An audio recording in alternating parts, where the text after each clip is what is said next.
ఇలాంటి మరెన్నో వీడియోలు చూడడానికి like, share, subscribe and comment.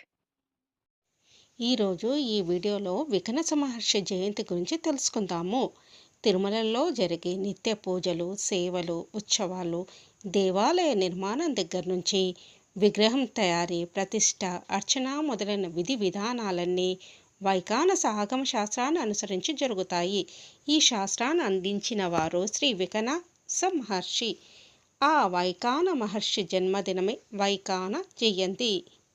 సనాతన భారతీయ సంస్కృతికి వేదములు మూలాధారములు.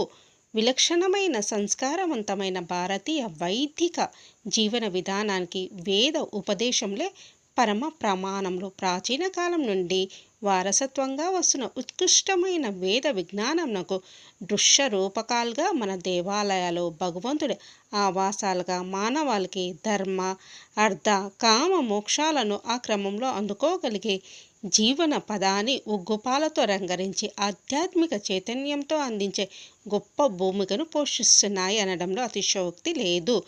లోకంలోని మానవులు కుటుంబ జీవనంలో వివిధ ఒత్తిడులను లోనగుచు తాపత్రయంతో జీవయాత్ర సాగించే క్రమంలో భక్తితో శ్రీ మహావిష్ణువును ఆరాధించడం ద్వారా ప్రశాంత మనస్కులై ధర్మబద్ధంగా జీవించుటకు ఆలయ సంస్కృతి ఎంతగానో ఉపయోగపడుతుంది.